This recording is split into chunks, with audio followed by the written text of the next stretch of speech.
E se eu te disser que quase tudo o que você sabe sobre vikings, piratas e cavaleiros é invenção?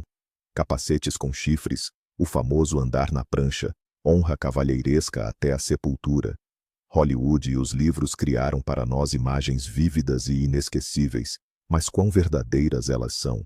Neste vídeo, vamos desmistificar 50 dos maiores mitos e equívocos sobre essas figuras lendárias do passado. Vamos mergulhar fundo na história para separar o fato da ficção. Prepare-se, porque algumas descobertas vão realmente chocar você e fazer com que você veja as histórias que conhece desde a infância sob uma nova luz. E você? Qual mito sempre acreditou ser verdade? Escreva nos comentários antes mesmo de começar a assistir. Vai ser muito interessante comparar no final. Vikings, piratas, cavaleiros. Estas palavras evocam uma verdadeira avalanche de imagens na nossa mente. Saqueadores cruéis, lobos do mar destemidos e nobres guerreiros em armaduras cintilantes. Mas por que será que eles se tornaram figuras tão icônicas? Em grande parte, isso deve-se ao romantismo do século XIX e, claro, ao cinema do século XX. Escritores e diretores basearam-se em protótipos históricos reais e, em seguida, embelezaram as suas imagens, tornando-as mais heróicas, sinistras ou misteriosas. O resultado é que a verdade e a ficção se entrelaçaram tão intimamente que hoje é difícil distingui-las. A nossa missão é desvendar este emaranhado. Começaremos pelos guerreiros rigorosos do norte, os vikings. Depois, içaremos a Jolly Roger com os piratas e finalizaremos a nossa análise num castelo medieval, na companhia dos cavaleiros. Então, vamos embarcar nesta viagem pelas ondas da história. Comecemos pela imagem que, provavelmente, é a mais famosa de todas. Imagine um viking. O que é que lhe vem à cabeça? Claro, um guerreiro barbudo e poderoso, a usar um capacete com cornos. Esta imagem está tão enraizada na nossa cultura que é impossível imaginar um viking sem ela. Vemo-la em todo o lado, nos filmes, nos desenhos animados e até nos emblemas das equipas desportivas. Mas aqui está a verdade chocante. Os arqueólogos nunca encontraram, e repito, nunca encontraram, um único capacete viking com cornos. Este mito surgiu muito mais tarde, apenas no século XIX. O artista Carl Emil Doppler, enquanto criava os figurinos para a ópera de Wagner, O Anel do Nibelungo, decidiu dar um toque de drama aos guerreiros, adicionando cornos aos seus capacetes. O público adorou a imagem, e ela rapidamente se popularizou, fixando-se no imaginário coletivo. Na realidade, os capacetes dos vikings eram muito mais práticos. Na maioria das vezes, eram simples capacetes de ferro, cônicos ou hemisféricos, por vezes com proteção para o nariz e as bochechas, como o famoso capacete de Geirmundbu. Usar cornos numa batalha seria um autêntico suicídio. Uma arma podia facilmente prender-se a eles, e um único golpe certeiro podia literalmente partir-lhes o pescoço. Por isso, um verdadeiro viking, ao ver um camarada com um capacete de cornos, muito provavelmente pensaria que ele tinha perdido o juízo.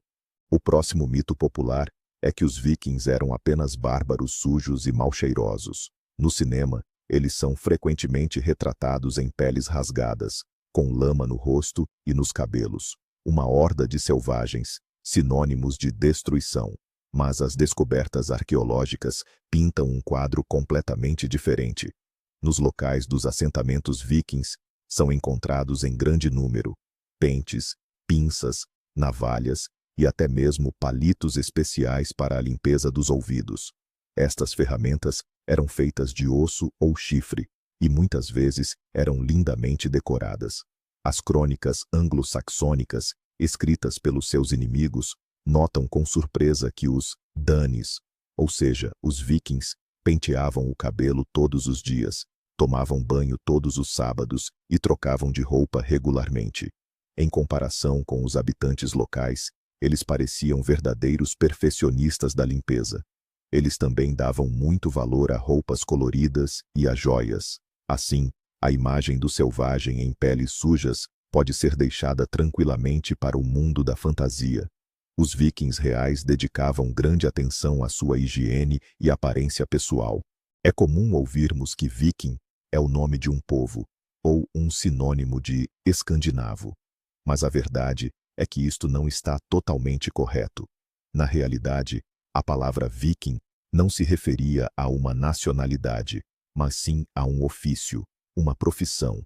Era a designação dada a quem partia para um viking, ou seja, uma expedição marítima com fins de pilhagem ou comércio.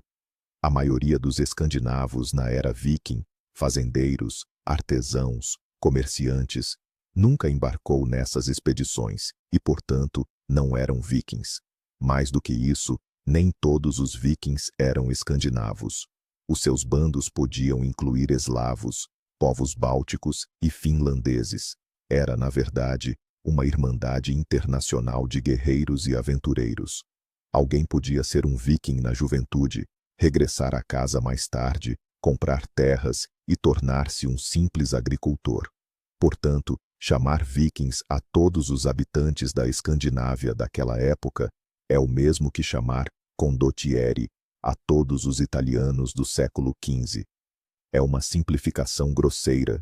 Um dos mitos mais arrepiantes sobre os vikings é a execução ritualística conhecida como águia de sangue.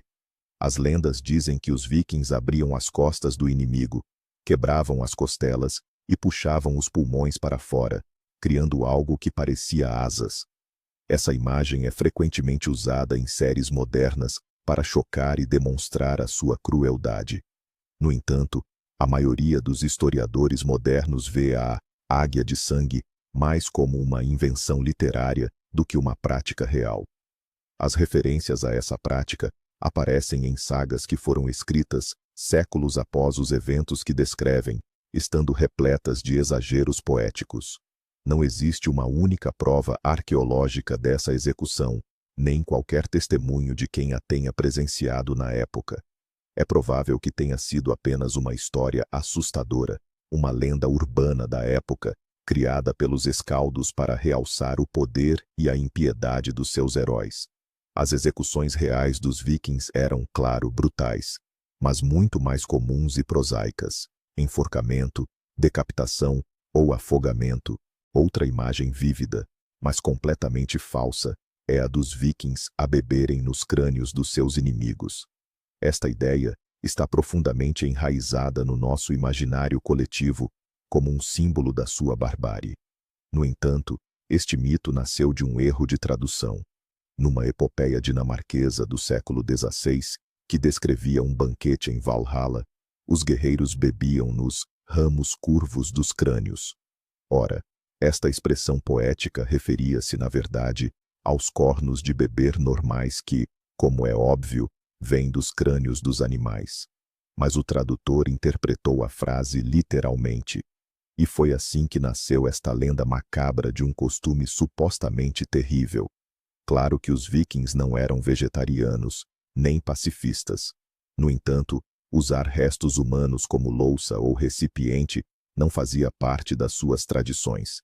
Para os seus banquetes, eles utilizavam taças de madeira e de argila muito bonitas, e claro, os cornos de beber que eram artisticamente decorados.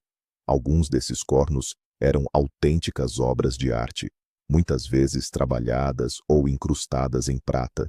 Muitas pessoas pensam que os vikings eram apenas saqueadores e guerreiros, cujo único objetivo era navegar pelos mares e queimar monastérios. Sem dúvida, os saques e as invasões eram uma parte crucial da sua existência, mas isso é apenas um lado da moeda. Os vikings eram também comerciantes habilidosos, exploradores e colonizadores. As suas rotas comerciais estendiam-se da América do Norte até Bagdá. Eles negociavam peles, âmbar, marfim de morsa e escravos, recebendo em troca prata, seda, especiarias e vidro. Foram responsáveis pela fundação de cidades como Dublin, na Irlanda, e até mesmo da Rus de Kiev, de acordo com a teoria normanda. Eles foram os primeiros europeus a chegar à América do Norte, 500 anos antes de Colombo. A sociedade deles era baseada em leis complexas e possuíam os seus próprios parlamentos, os tings, onde cidadãos livres debatiam e resolviam questões cruciais. Portanto, reduzir toda a sua civilização apenas a saques e pilhagens é subestimar grandemente o seu impacto na história mundial. Há um mito de que, na sociedade viking, as mulheres eram completamente desprovidas de direitos, limitando-se apenas aos afazeres domésticos e aos filhos. Mas isso está longe da realidade. Comparadas com muitas outras sociedades europeias da época, as mulheres escandinavas desfrutavam de direitos surpreendentemente amplos. Elas podiam possuir terras, herdar propriedades e até mesmo solicitar o divórcio, caso fossem maltratadas pelos maridos. Quando o marido partia para as expedições, era a esposa quem se tornava a governante plena do lar, administrando todas as tarefas e o patrimônio. O símbolo desse status eram as chaves, que toda mulher casada carregava ostensivamente na cintura. E quanto às guerreiras, as famosas donzelas do escudo. Por muito tempo, elas foram consideradas personagens puramente mitológicas. No entanto, descobertas arqueológicas recentes estão forçando os acadêmicos a reverem essa visão. Um exemplo é o sepultamento de Birka. O túmulo, que continha um guerreiro e suas armas, foi geneticamente analisado, revelando que os restos mortais eram de uma mulher. Isso sugere que as mulheres guerreiras talvez não fossem tão raras quanto se imaginava. Para muita gente, o Drakar é simplesmente qualquer navio viking, mas na verdade, o Drakar era apenas um tipo de embarcação de guerra, e o maior de todos. O seu nome significa navio-dragão, uma referência à cabeça de dragão esculpida na proa, que servia para afugentar espíritos malignos e inimigos. Eles eram os navios almirante da frota, pertencentes aos Konungar, reis, e aos Jarls, mais nobres. Mas os vikings tinham muitos outros tipos de embarcações. Por exemplo, o Snekar, um navio de guerra mais leve e manobrável que formava a base da sua frota. Já para o comércio e transporte de mercadorias, utilizavam os Canars, embarcações mais largas, espaçosas e capazes de atravessar o oceano. Foi precisamente nos Canars que os vikings navegaram até a Islândia, Groenlândia e América. Todos estes navios eram verdadeiras obras-primas da construção naval da época. A sua construção, com a sobreposição de tábuas, clinker e a quilha flexível, permitia-lhes ser simultaneamente resistentes, rápidos e aptos a navegar tanto no mar aberto como em rios de pouca profundidade. É comum imaginarmos os vikings como gigantes de cabelos claros e olhos azuis. Este estereótipo foi, em grande parte, fabricado pela propaganda nazi, que os tentou transformar no modelo da raça ariana. A verdade é que os vikings eram bastante diversos na aparência.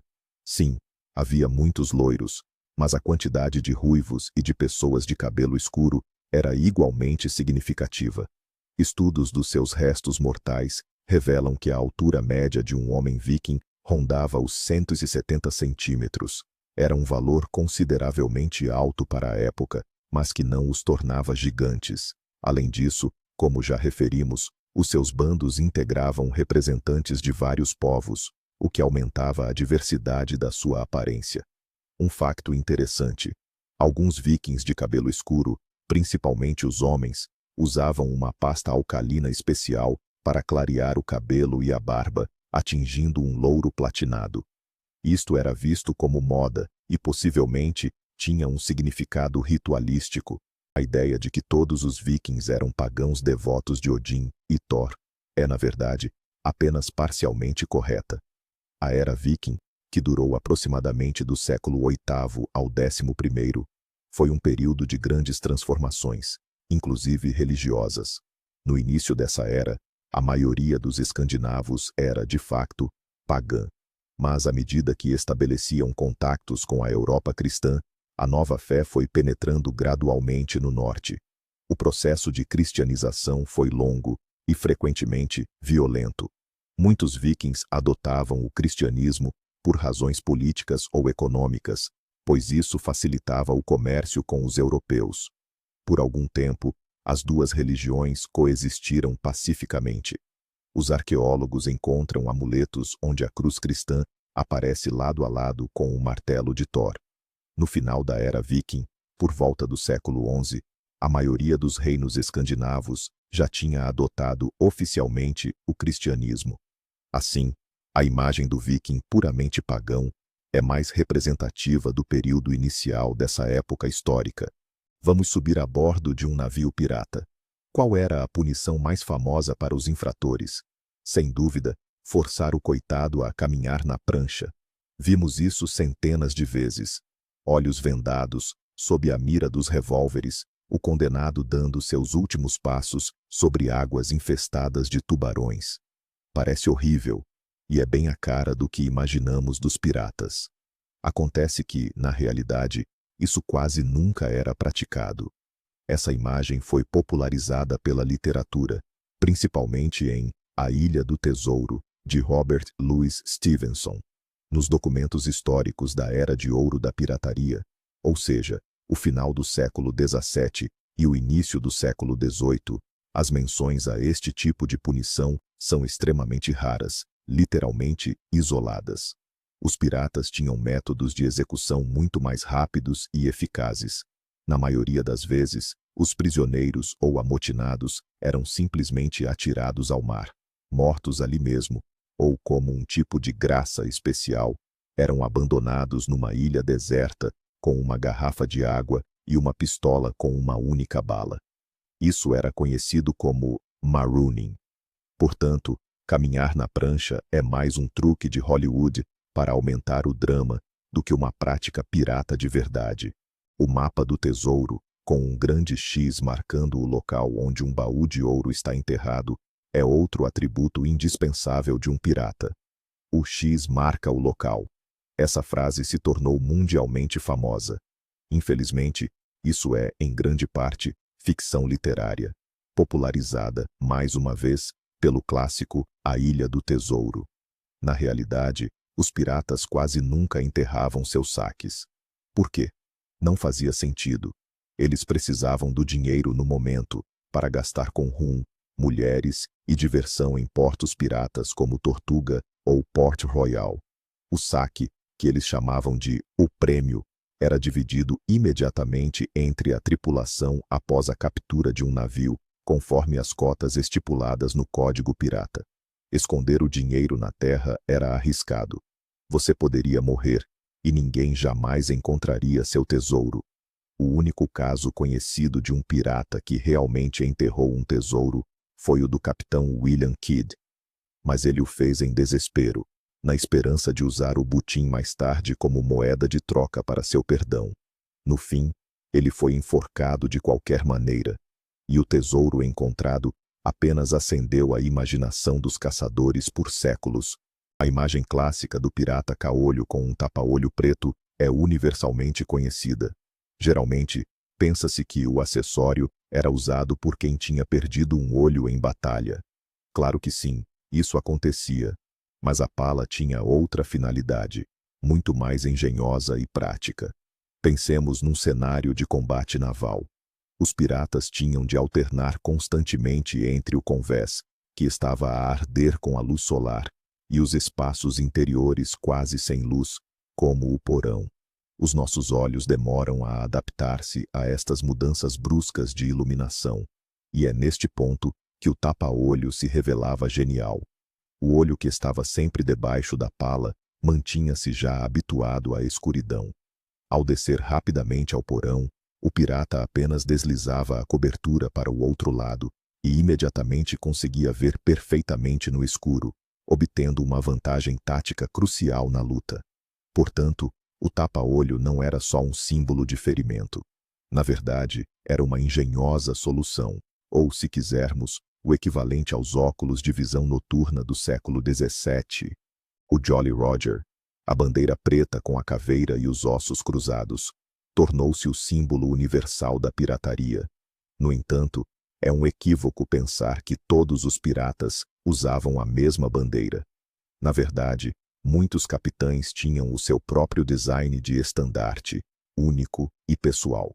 Por exemplo, o Barba Negra exibia na sua bandeira um esqueleto a trespassar um coração com uma lança e na outra mão segurava uma ampulheta. O significado era um aviso claro: o vosso tempo acabou. Já o Calico Jack Rackham usava sabres cruzados por baixo da caveira, e o Bartholomew Roberts tinha a si mesmo representado, de pé sobre duas caveiras, que simbolizavam as cabeças dos governadores que o perseguiam.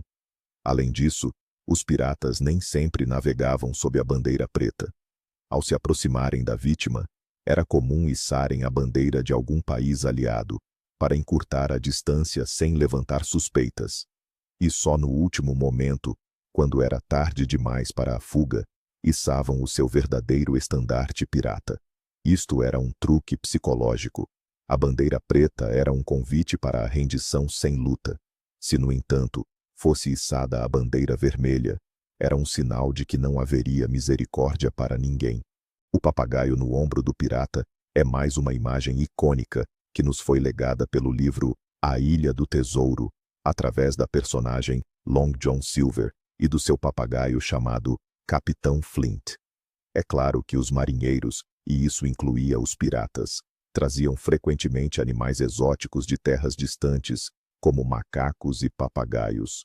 Estes podiam ser vendidos com lucro quando regressavam à Europa. No entanto, ter uma ave pousada no ombro durante um combate ou enquanto se trabalha com o aparelho do navio seria extremamente incômodo e perigoso. O papagaio podia assustar-se, cravar as garras e atrapalhar o pirata no momento mais crítico. Assim, se os piratas realmente mantinham papagaios, era mais provável que fosse em gaiolas, como mercadoria, ou apenas para entretenimento enquanto estavam parados, e não como um companheiro de batalha constante. A imagem do pirata com o papagaio é um pormenor pitoresco e romântico, mas que, na verdade, dificilmente terá correspondido à realidade histórica. Muita gente imagina que os navios piratas são enormes fragatas, fortemente armadas, tipo o Pérola Negra dos piratas das Caraíbas. A verdade é que a maioria dos piratas preferia embarcações menores, mais velozes e muito mais manobráveis. O navio pirata perfeito era um sloop ou uma escuna.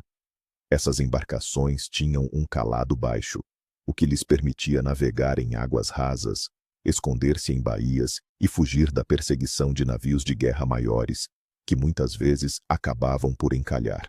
A velocidade e a surpresa eram as armas principais dos piratas, e não o poder de fogo.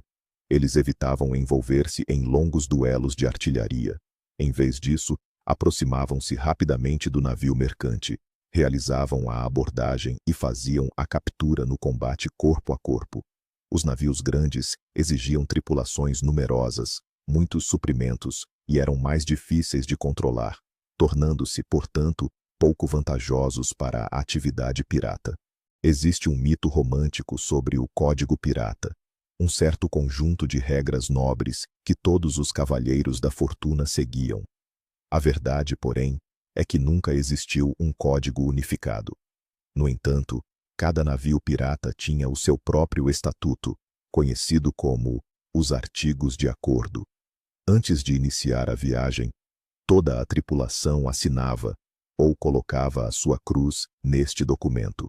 Os artigos detalhavam as regras de conduta a bordo e o sistema de punições para as infrações, como roubar um colega ou mostrar cobardia em combate. E, mais importante, estabeleciam a distribuição clara da pilhagem futura.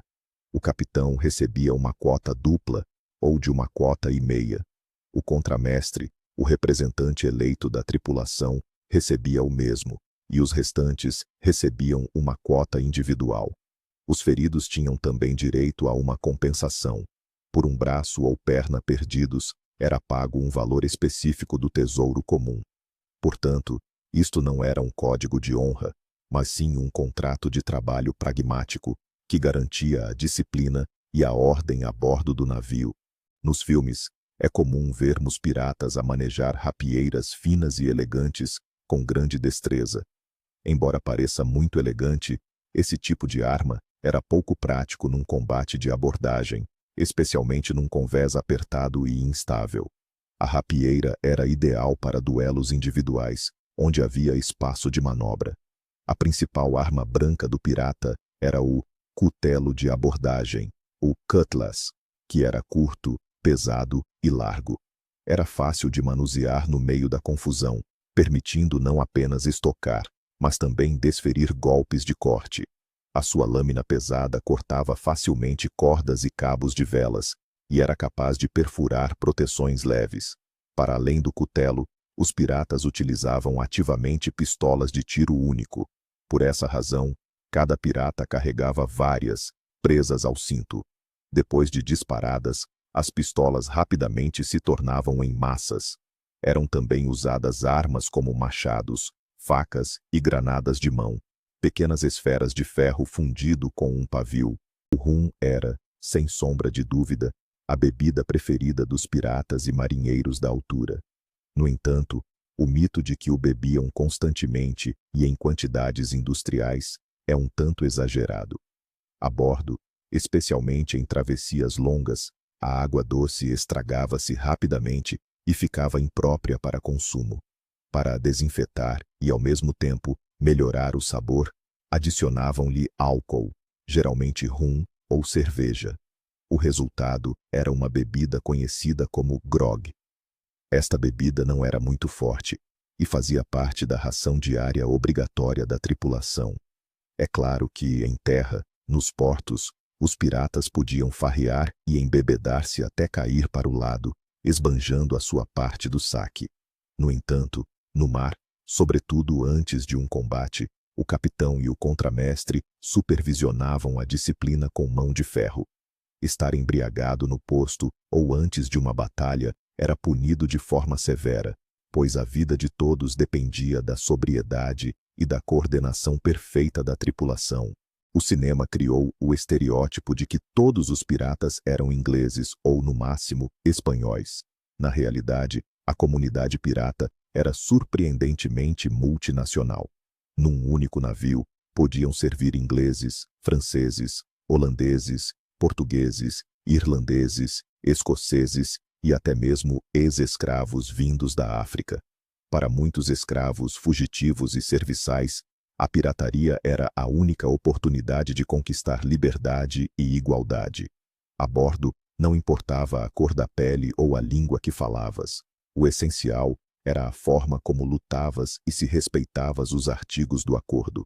Era uma espécie de caldeirão cultural, onde pessoas de diferentes nacionalidades e origens sociais se uniam por um objetivo comum: a riqueza. Por isso, as tripulações piratas eram consideradas das comunidades mais internacionais da sua época.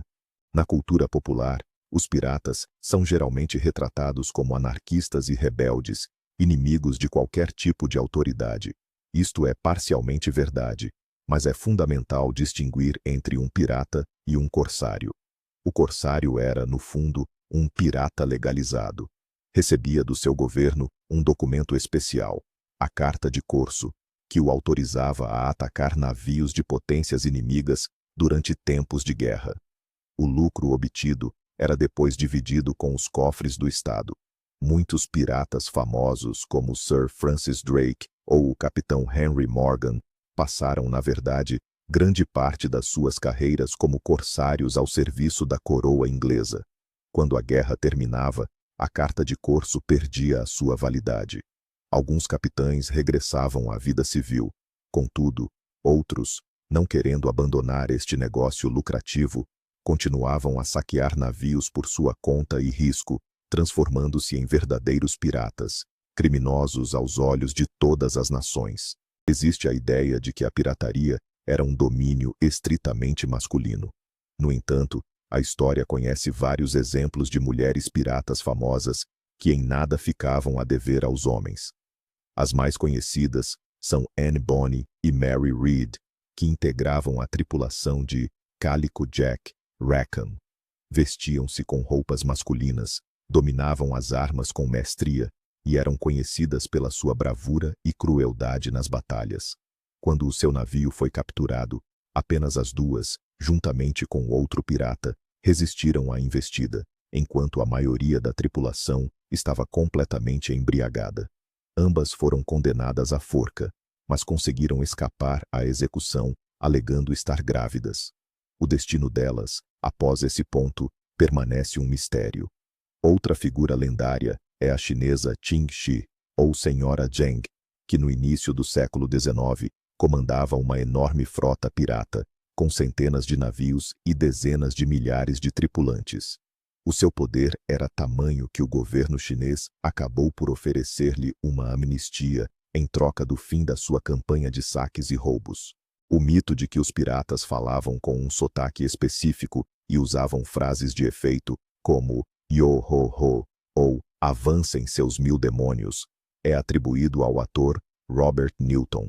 Na década de 1950, ao interpretar Long John Silver no filme A Ilha do Tesouro, ele criou para a personagem um sotaque arrastado e marcante, inspirado no dialeto de West Country, sua região natal na Inglaterra. Essa caracterização agradou tanto ao público que acabou se tornando o padrão de Hollywood para retratar piratas. Na realidade, como já dissemos, as tripulações eram formadas por pessoas de várias nacionalidades, o que significa que se ouvia a bordo uma vasta mistura de sotaques e idiomas, ou seja, não havia um dialeto pirata único e padronizado. É, portanto, apenas mais um toque pitoresco que o cinema adicionou à imagem romântica do bandido dos mares. Nos romances de aventura, os piratas costumam raptar damas nobres e filhas de governadores para exigir um resgate. Na realidade, no entanto, os piratas faziam de tudo para evitar ter mulheres a bordo. Em muitos navios piratas, o código de conduta, os chamados artigos, incluía até uma cláusula especial que proibia estritamente a presença feminina. Acreditava-se que isso trazia azar, e o que era mais importante, provocava conflitos e brigas por ciúmes dentro do ambiente estritamente masculino. Os piratas capturavam prisioneiros, claro, mas estes eram em geral indivíduos que lhes seriam úteis, carpinteiros, médicos ou navegadores que podiam ser obrigados a servir a tripulação. Ou então, eram funcionários importantes e mercadores ricos, indivíduos pelos quais era realmente possível conseguir um resgate significativo. O rapto de mulheres era visto como algo demasiado problemático e arriscado, e que, no fundo, não compensava o esforço nem oferecia grande retorno financeiro. É comum ouvirmos que todos os piratas eram assassinos cruéis e sanguinários, indivíduos que não conheciam a misericórdia. É claro que havia sádicos entre eles, como o famoso Edward Lowe, que sentia prazer na tortura. Mas, para a maioria dos piratas, a violência não era um objetivo, e sim uma ferramenta. O seu principal objetivo era tomar o navio e a carga com o mínimo de perdas possível para si mesmos. Por isso, eles cultivavam uma imagem assustadora e temível. A bandeira negra, os gritos selvagens, o armamento ameaçador, tudo isso fazia parte de um ataque psicológico desenhado para forçar a tripulação do navio mercante a render-se sem lutar. Se a vítima se rendesse imediatamente, geralmente não lhe tocavam. Apenas recolhiam os bens de valor e os deixavam ir. A crueldade era demonstrada principalmente contra aqueles que ofereciam resistência. Afinal, os rumores sobre a sua impiedosa natureza trabalhavam a favor deles. Na próxima vez, os capitães dos navios mercantes pensariam 2 vezes antes de iniciar um combate. Vamos regressar à época medieval, ao tempo dos nobres cavaleiros. Na nossa imaginação, eles surgem sempre em armaduras de placas reluzentes, brilhando como espelhos. Seja a caminho de um torneio ou de uma cruzada, o sol reflete-se no seu aço polido. É uma imagem fantástica, mas que não corresponde totalmente à realidade histórica. Em primeiro lugar, a armadura de placas completa, aquela que cobria o corpo inteiro, só se tornou comum no final da Idade Média, por volta do século XV. Antes disso, os cavaleiros usavam principalmente cotas de malha, elmos e apenas algumas placas metálicas para proteger os pontos mais vulneráveis. Em segundo lugar, as armaduras estavam longe de ser sempre cintilantes. O polimento até ao brilho era um processo extremamente moroso. Em condições de combate, a armadura rapidamente ficava coberta de lama, ferrugem e moças. A aparência brilhante era reservada principalmente para desfiles, torneios ou quando o cavaleiro queria causar uma boa impressão. Muitas vezes, as armaduras eram brunidas, ou seja, revestidas com uma camada de óxido de ferro para as proteger da corrosão. Essas armaduras de proteção tinham uma cor azul escura ou preta. Há um mito que diz que as armaduras dos cavaleiros eram tão incrivelmente pesadas e rígidas que, se o cavaleiro caísse do seu cavalo, não conseguiria levantar-se sem ajuda. Isto é um grande exagero. É verdade que um conjunto completo de armadura de batalha, feita de placas, tinha um peso considerável, entre 20 a 30 quilos.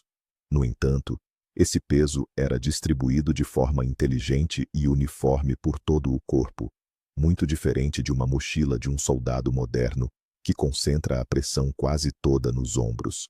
Uma armadura bem ajustada ao corpo mal restringia os movimentos.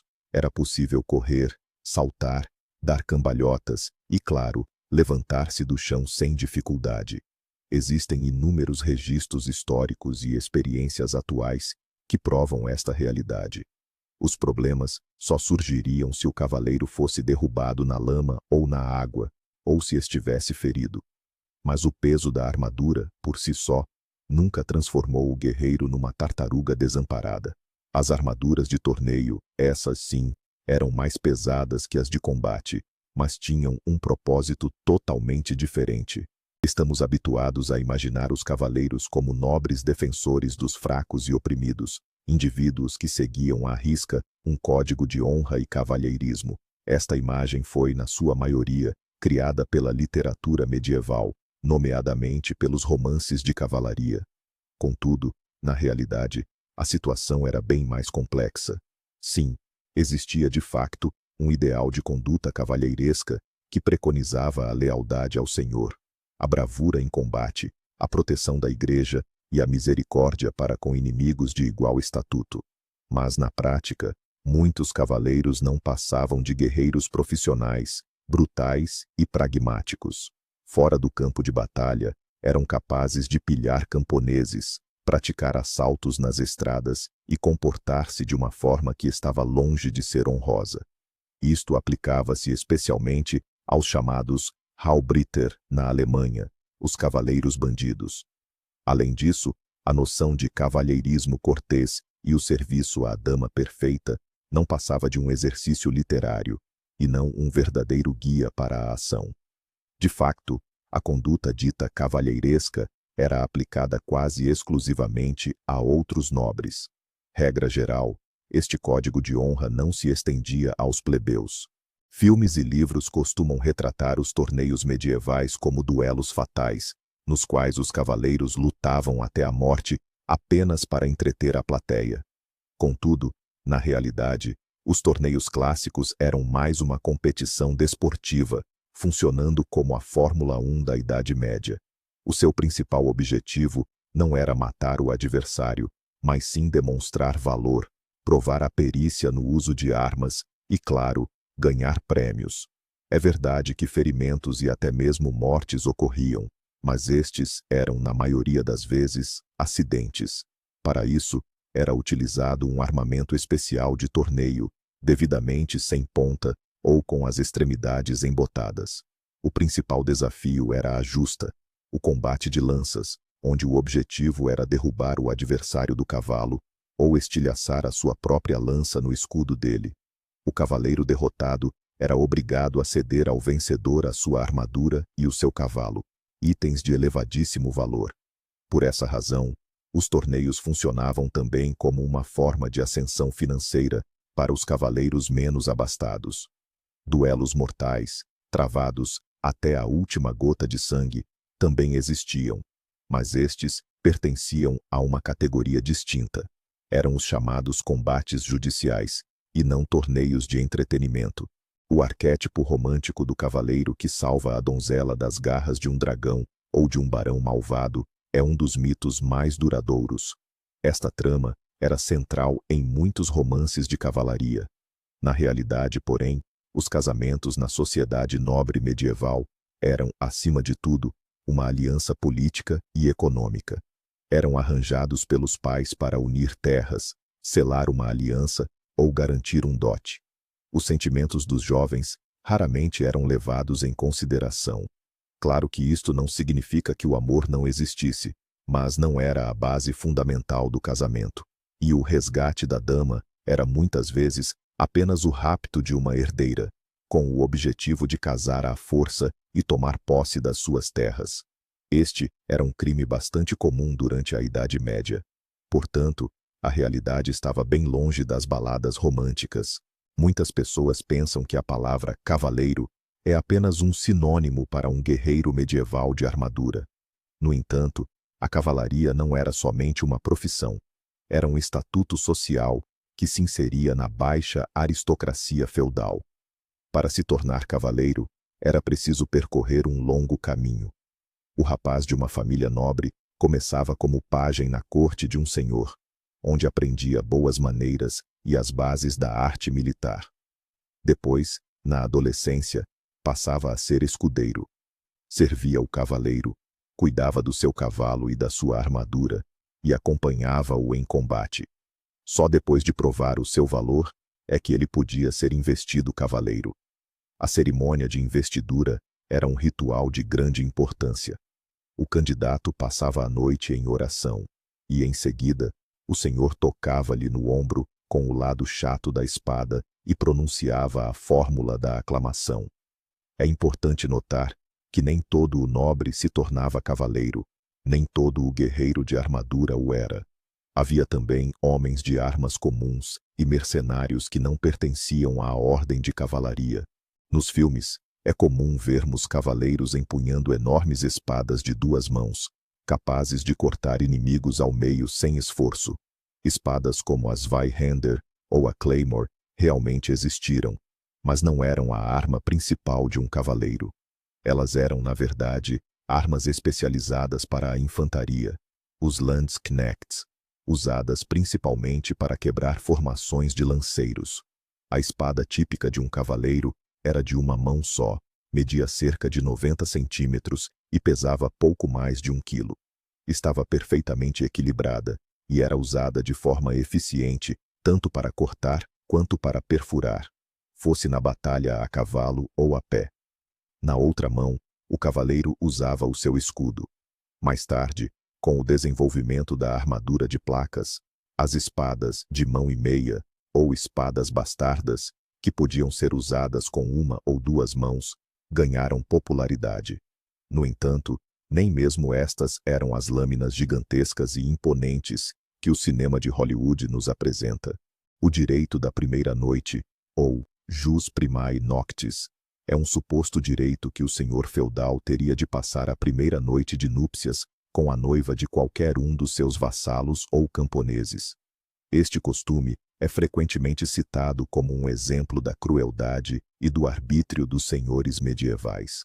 No entanto, a grande maioria dos historiadores medievalistas contemporâneos acredita que tal direito nunca existiu sob forma jurídica. Não há sequer uma lei ou qualquer evidência documental que comprove esta prática. Muito provavelmente, trata-se de um mito negro, criado durante o Iluminismo, com o objetivo de criticar os tempos sombrios da Idade Média e o regime feudal. É claro que um senhor poderoso podia abusar da sua autoridade e forçar mulheres a ter relações, mas isso seria um ato de violência e ilegalidade, e não um direito legalizado. Por vezes, é mencionado um imposto que o camponês pagava ao senhor para obter a permissão para se casar. É possível que tenha sido esta taxa monetária que mais tarde foi mal interpretada como uma substituição simbólica do direito da primeira noite. É comum encontrar a ideia de que os cavaleiros desprezavam arcos e bestas, ou balestras, por considerá-los armas não nobres e cobardes, pois permitiam que um plebeu abatesse um guerreiro nobre à distância. Em parte, isso é verdade. Ideologicamente, os cavaleiros preferiam o combate corpo a corpo, onde podiam demonstrar a sua valentia pessoal. A Igreja Católica chegou até a tentar proibir o uso de bestas contra cristãos. Contudo, na prática, os cavaleiros eram pragmáticos. Eles compreendiam perfeitamente a eficácia das armas de longo alcance e faziam uso delas ativamente. Muitos cavaleiros e nobres eram, eles próprios, arqueiros e besteiros habilidosos, especialmente em contextos de caça. Além disso, durante as cruzadas, os europeus depressa reconheceram o poder dos arcos sarracenos. Assim, apesar daquela aversão ideológica, na guerra real, os cavaleiros não se inibiam de usar arcos e bestas. Pelo contrário, contratavam esquadrões inteiros de atiradores e utilizavam-nos para dar apoio aos seus ataques. O cinto de castidade é um dispositivo macabro que, segundo o mito, era imposto pelos cavaleiros às suas esposas quando partiam para longas campanhas, a fim de garantir a sua fidelidade. A imagem desta estrutura metálica, equipada com um cadeado, consolidou-se na cultura popular como um símbolo máximo da misoginia medieval. No entanto, assim como acontece com o mito do direito da primeira noite, ius primae noctis, os historiadores também consideram o cinto de castidade uma lenda. Não existem evidências fiáveis de que tais dispositivos tenham sido utilizados durante a Idade Média. A maioria dos supostos cintos que se encontram preservados em museus, na verdade, revelaram-se falsificações criadas no século XIX. A ideia de um dispositivo assim é absurda também do ponto de vista médico. O seu uso levaria rapidamente a infecções graves e a sérios problemas de saúde. É muito provável que esta seja apenas mais uma invenção de um período posterior, uma metáfora, ou até mesmo uma imagem satírica que, com o tempo, acabou por ser interpretada literalmente. Filmes como O Coração Valente levam-nos a imaginar as batalhas medievais como um caos total, um amontoado onde multidões de guerreiros se atiram uns contra os outros e lutam sem ordem ou disciplina. Na verdade, os líderes militares da Idade Média dominavam a tática e a estratégia. As batalhas eram planeadas ao pormenor. Os exércitos eram dispostos em formações de combate muito específicas. O habitual era colocar a infantaria no centro e a cavalaria nos flancos. Eram frequentemente utilizadas tropas de reserva, acionadas no momento decisivo do combate. A cavalaria dos cavaleiros era a principal força de choque. O seu ataque, o chamado golpe de ariete, onde os cavaleiros, em formação cerrada e a todo o galope, embatiam nas linhas inimigas. Era uma arma terrível. No entanto, a infantaria aprendeu a contornar esta ameaça, usando longos piques e formações defensivas, como a Batalha Suíça. Concluindo, o combate medieval não era um banho de sangue caótico, mas sim um complexo jogo tático, onde a vitória dependia diretamente da disciplina, da manobra e de uma liderança competente. O mito de que, na Idade Média, todos acreditavam que a Terra era plana é um dos mais duradouros e persistentes. Ele é frequentemente usado para ilustrar a suposta ignorância daquela época. Na verdade, qualquer pessoa educada no período medieval, fosse um monge ou um cavaleiro, sabia que a Terra era um globo. A ideia da esfericidade já era conhecida desde a Grécia Antiga, graças a cientistas como Aristóteles e Ptolomeu. Seus trabalhos eram ativamente estudados nas universidades medievais. As provas eram evidentes. Navios desaparecendo no horizonte, primeiro pelo casco e só depois pelo mastro. A mudança na posição das estrelas ao viajar para o norte ou para o sul, e a sombra redonda da Terra projetada na Lua durante os eclipses. O mito da Terra plana foi, na verdade, inventado e popularizado no século XIX por escritores que buscavam contrastar a modernidade progressista com uma Idade Média obscura e supersticiosa. Os debates reais na época não eram sobre a forma da Terra, mas sim sobre suas dimensões e sobre o que existia do outro lado do mundo.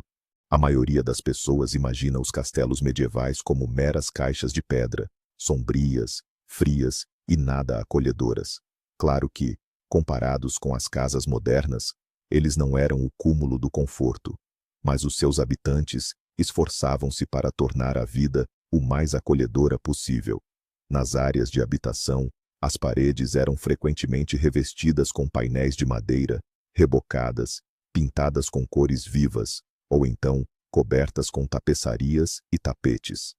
Estas tapeçarias não eram apenas decorativas, serviam também como isolamento térmico. Em todas as divisões havia uma lareira grande, que fornecia calor e luz. Os pavimentos eram revestidos com ladrilhos ou madeira, e por cima colocavam-se tapetes ou ervas secas e juncos, que eram substituídos regularmente. O mobiliário era robusto e funcional, camas grandes com dosséis, que também protegiam das correntes de ar, baús para arrumação, mesas e bancos. Portanto, a vida num castelo não era assim tão sombria como é frequentemente retratada. Há quem pense que a culinária medieval era primitiva e insípida. No entanto, para a nobreza, a realidade era completamente diferente. A gastronomia dos senhores feudais era extremamente sofisticada e complexa. Eles tinham uma paixão por especiarias trazidas do Oriente, como pimenta, canela, cravo, noz moscada e gengibre. Os temperos não eram apenas um símbolo de riqueza, eram também essenciais para a conservação dos alimentos e para disfarçar o sabor de produtos que nem sempre estavam frescos. Os cozinheiros preparavam pratos elaborados, patês, assados que combinavam várias aves costuradas umas dentro das outras, e gelatinas coloridas. Eram grandes apreciadores de molhos, tipicamente feitos com base em vinho, vinagre e ervas aromáticas.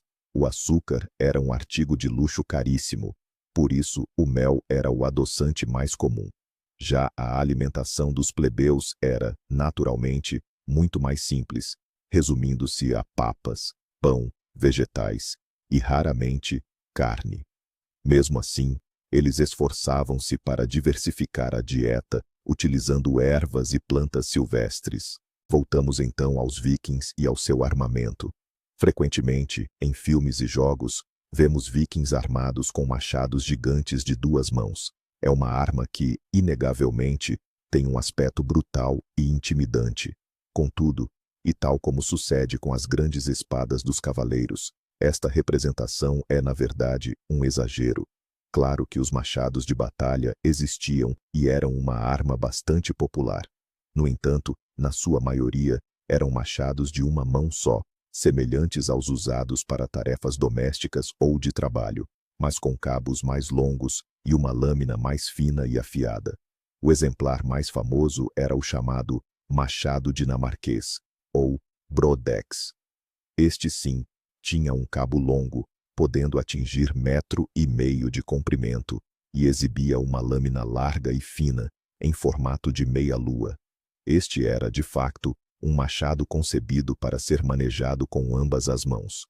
Era, sem dúvida, uma arma devastadora, capaz de perfurar escudos e armaduras.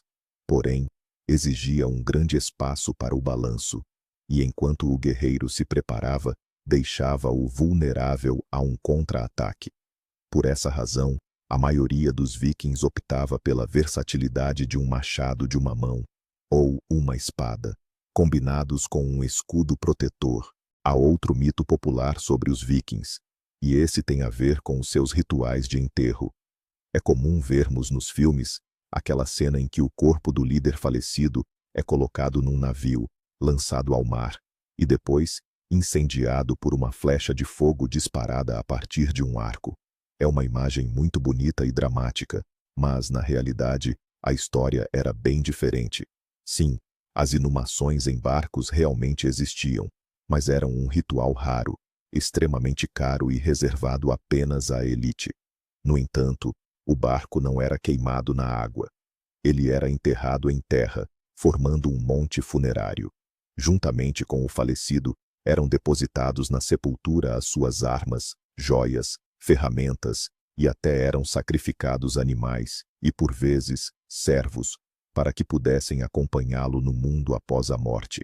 A cremação também era um tipo de enterro comum entre os vikings, mas esta sempre acontecia em terra.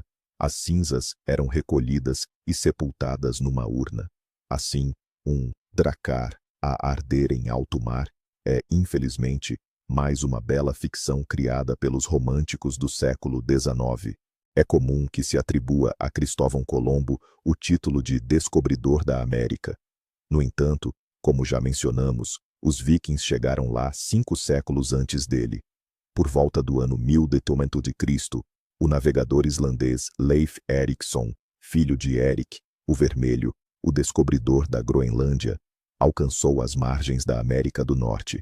Ele batizou as terras descobertas de Helluland, que significa Terra das Pedras Planas, Markland, ou Terra da Floresta, e Vinland, que pode significar tanto Terra do Vinho quanto Terra de Pastagens. Em Vinland, os vikings chegaram a fundar um pequeno assentamento. Durante muito tempo, esses relatos, descritos na saga de Erik, o Vermelho, e na saga dos groenlandeses, foram tidos apenas como lendas. No entanto, em 1960, na ilha da Terra Nova, Newfoundland, mais precisamente em Lance ou Meadows, arqueólogos descobriram os vestígios de um assentamento escandinavo que provaram de forma definitiva a veracidade dessas sagas. O assentamento, contudo, não prosperou por muito tempo. Os vikings foram forçados a abandoná-lo devido a conflitos com a população nativa, que eles designavam pelo nome de Skrælings. Os berserkers são lendários guerreiros vikings. Segundo as sagas, eles entravam numa fúria selvagem, lutavam sem sentir dor, mordiam os seus escudos e atiravam-se contra os inimigos, muitas vezes sem qualquer armadura. Acreditava-se que estavam possuídos pelo espírito de um urso ou de um lobo. Esta imagem do guerreiro em transe é extremamente popular. Mas quem eram eles realmente? Os acadêmicos ainda debatem o assunto. Existem várias teorias. Uma delas sugere que os berserkers atingiam este estado através de práticas rituais e autossugestão. Outra teoria aponta para o consumo de substâncias psicotrópicas, como um extrato de cogumelos, Amanita muscaria.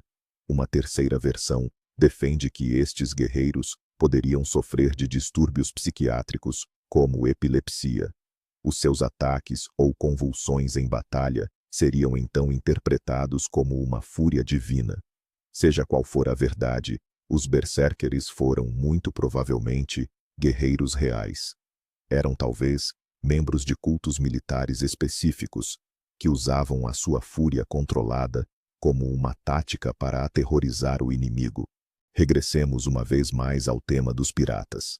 É comum pensar-se que a idade de ouro da pirataria se estendeu por séculos. Na realidade, este que é o período mais célebre da atividade pirata foi surpreendentemente breve. Os historiadores geralmente situam este período entre 1650 e 1730. Contudo, o auge da atividade, o momento em que celebridades como Barba Negra, Calico Jack e Bartholomew Roberts andavam no ativo, deu-se num espaço de tempo ainda mais reduzido, aproximadamente entre 1716 e 1726. Apenas uma década. Mas, afinal, o que levou a este florescimento da pirataria? O principal fator foi o fim da Guerra da Sucessão Espanhola. Milhares de corsários e marinheiros de guerra ficaram desempregados e, não querendo regressar à miséria, viraram-se para a pirataria. O fim desta época foi decretado pela ação coordenada das marinhas das principais potências. Estas potências iniciaram uma caça ativa aos piratas, tornando a sua atividade demasiado perigosa para ser mantida. Vamos lembrar daquela famosa cena de Piratas do Caribe, onde os personagens são deixados à própria sorte numa ilha deserta.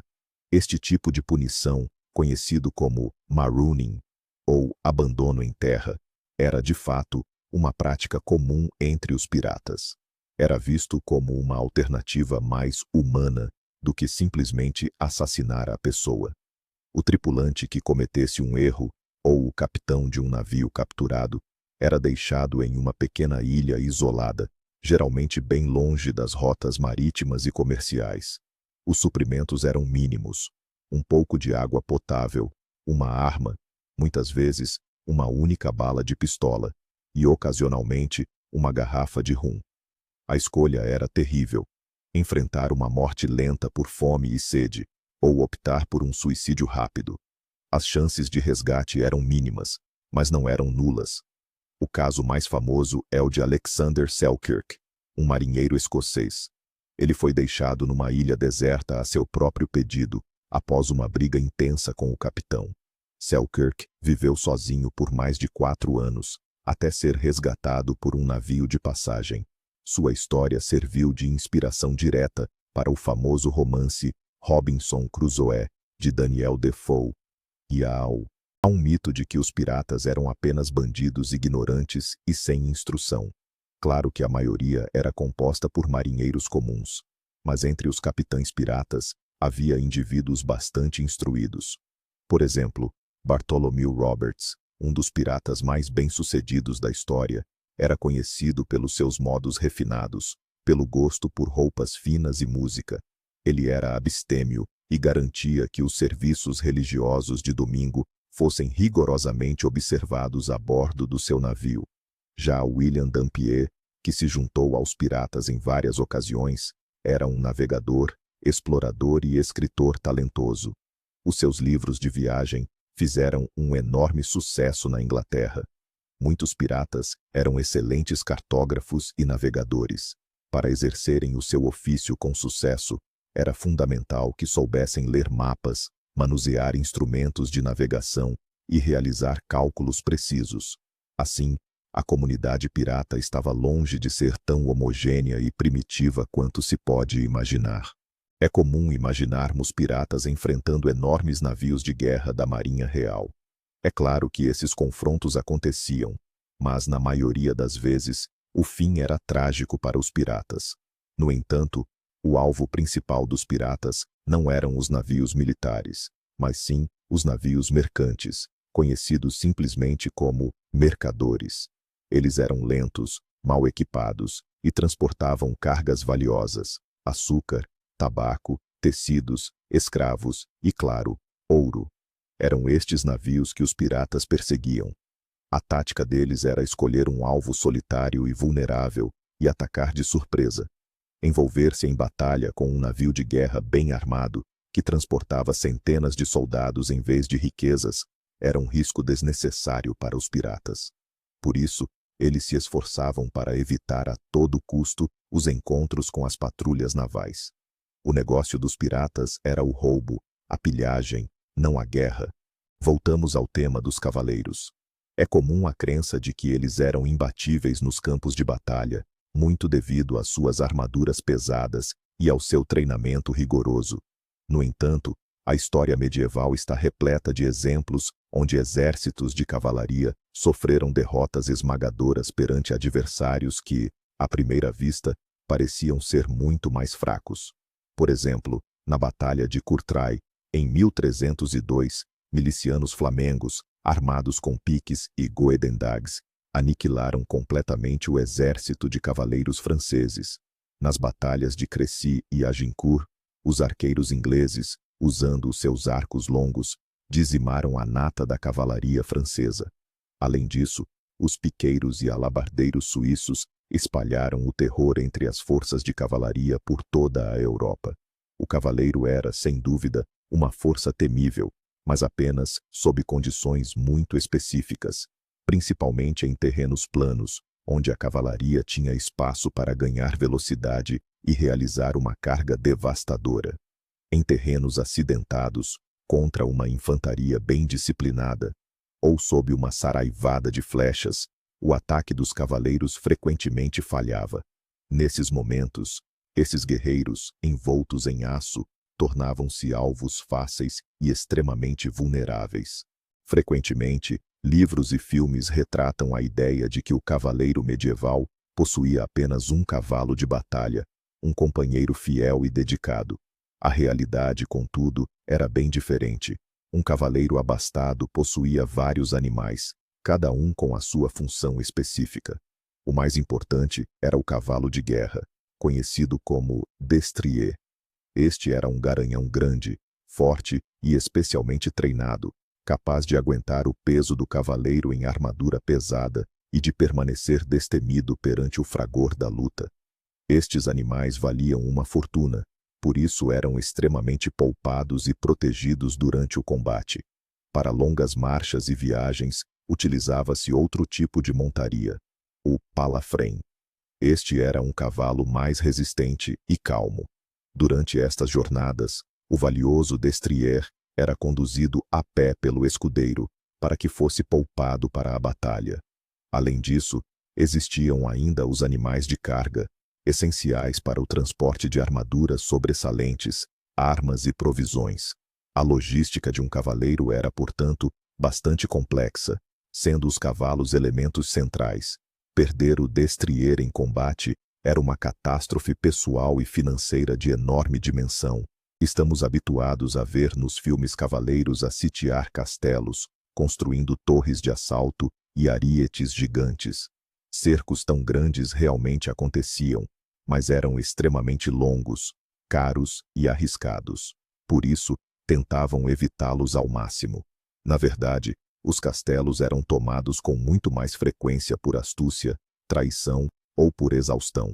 Os sitiadores bloqueavam todos os acessos ao castelo, impedindo o abastecimento de comida e água à guarnição. Eles esperavam que a fome e as doenças forçassem os defensores a render-se. Este método era demorado, mas altamente fiável. Outra tática popular era a mina. Os sapadores cavavam um túnel sob a muralha do castelo, reforçando-o com escoras de madeira. Em seguida, ateavam fogo às escoras, a estrutura colapsava e criava-se uma brecha na muralha. E claro, havia sempre a esperança de subornar algum elemento da guarda para que abrisse os portões durante a noite. O assalto direto era uma medida extrema, usada apenas quando todos os outros métodos falhavam. Existe o mito de que a Idade Média foi um período de estagnação e retrocesso, as chamadas Idades das Trevas, espremidas entre a Antiguidade Clássica e o vibrante Renascimento. Este termo, aliás, foi cunhado pelos humanistas do Renascimento para realçar a grandiosidade da sua própria época. Na verdade, a Idade Média foi uma era de mudanças e invenções cruciais. Foi nesse período que surgiram as universidades, a arquitetura gótica, o relógio mecânico, os óculos, a bússola, a pólvora e a imprensa. No setor agrícola, houve uma verdadeira revolução.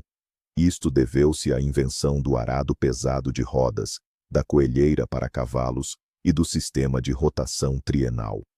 Essas inovações permitiram aumentar drasticamente as colheitas e, consequentemente, alimentar uma população em crescimento. É claro que a história medieval teve os seus lados mais sombrios, como as grandes epidemias de peste e as guerras violentas, mas classificar uma época que durou 1000 anos inteiros como escura é uma simplificação injusta e redutora. Então, o que descobrimos hoje? Os vikings não eram os selvagens de capacetes com chifres que imaginamos, mas sim comerciantes higiênicos e grandes exploradores. Quanto aos piratas, eram mais empresários pragmáticos com os seus próprios contratos de trabalho do que aventureiros românticos em busca de mapas do tesouro. Já as armaduras cintilantes dos cavaleiros escondiam intenções nem sempre nobres, e o seu código de honra muitas vezes não passava das páginas dos romances. Vimos que a história real é muito mais complexa, multifacetada e, sejamos honestos, infinitamente mais interessante do que os gastos clichês de Hollywood. A verdade sobre o passado não é uma imagem a preto e branco, mas sim um complexo mosaico de factos, onde cada peça altera a percepção geral. Muito obrigado por terem acompanhado esta grande investigação até ao fim. Se gostaram de desmistificar a história conosco, não se esqueçam de deixar o vosso like e subscrever o canal para não perderem os próximos episódios. E claro, não se esqueçam de carregar no sininho. E agora, a pergunta que não quer calar. Qual destes 50 mitos vos surpreendeu mais? Ou talvez conheçam algum outro mito que tenhamos deixado de fora? Partilhem as vossas histórias nos comentários.